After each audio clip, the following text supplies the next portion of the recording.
जय गुरु जी संगत जी। आज हम आपके समक्ष मौजूद हैं सचाज with divine love Sukhmani aunty की किताब का अध्याय नंबर 27, संगरूर में हमारे घर पर चोरी। आइए सुनते हैं आंटी क्या लिखते हैं। मेरे नाना जी का संगरूर में एक और घर था जहाँ वे कभी कभार जाते थे। हमारा सारा सामान डिब्बों में पैक करके उस घर में रखा हुआ था।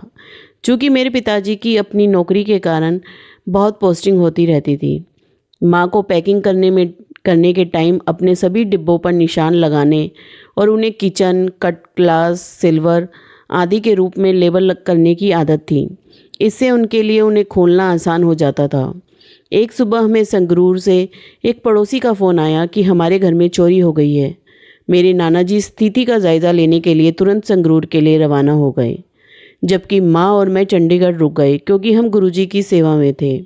हम स्पष्ट रूप से इस खबर से बहुत परेशान थे, लेकिन हमने गुरुजी से कुछ नहीं कहा और मंदिर में काम करने लगे।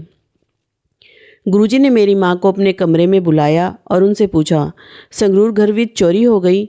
हाँ जी गुरुजी, डैडी गए हैं देखने, माँ ने उत्तर दिया। मुझे निश्चित था कि चोरों ने सारी चांदी ले ली होगी क्योंकि सभी डब्बों पर लेबल लगा हुआ था। फिक्र ना करो, मैं उसनू अन्ना कर देता, उसने कुछ भी नहीं दिखेगा। फिक्र ना कर, मैं उसने अंधा कर दिया है, उसको कुछ भी दिखाई नहीं दिया। गुरुजी ने माँ को आश्वस्त किया।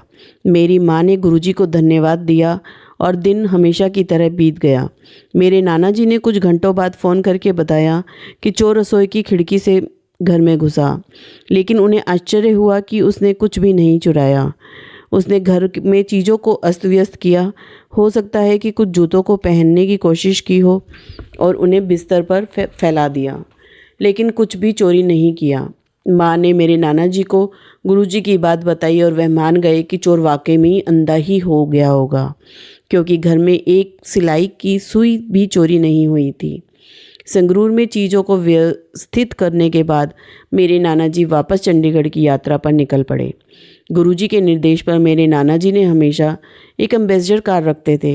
अंदर छत का रंग, पर्दों का रंग सब गुरुजी ने तय किया था।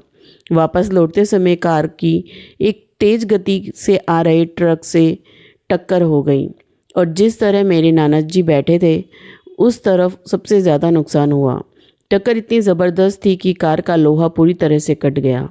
गुरुजी की कृपा से मेरे नाना जी और ड्राइवर दोनों सुरक्षित थे। माँ और मैं सेवा में थे और ये जानने का कोई तरीका नहीं था कि क्या हुआ था। गुरुजी ने फिर से मेरी माँ को अपने आसन पर बुलाया और उनसे कहा, डैडी दा रास्ते विच एक्सीडेंट हो गया है, फिक्र ना करो। असी खुद जाके बैठ गए सी कार विच, कुछ होन नहीं दिता, मैं सब संभाल लिया। मेरी माँ गुरुजी के चरणों में गिर गई और उन्हें धन्यवाद दिया। रात को जब मेरे नाना जी घर पहुँचे तो कार की हालत देखकर हम हैरान रह गए। कार को देखकर कोई सोच भी नहीं सकता था कि किसी को चोट नहीं आई है और यह कार चलाकर कोई वापस चंडीगढ़ कैसे आ सकता है। यह सत्य है, जिसकी रक्षा गुरु करते हैं उसे कभी कोई हानि नहीं हो सकती। मेरे गुरु का प्रकाश मुझे और मेरे परिवार को घिरे हुए है। उनका प्रेम और उनकी शक्ति हमारी रक्षा करती है और वह स्वयं हमारी निगरानी करते हैं। कोई इससे अधिक और क्या मांग सकता है। जय गुरु जी, शुक्राना गुरु जी, लख लख बार शुक्राना।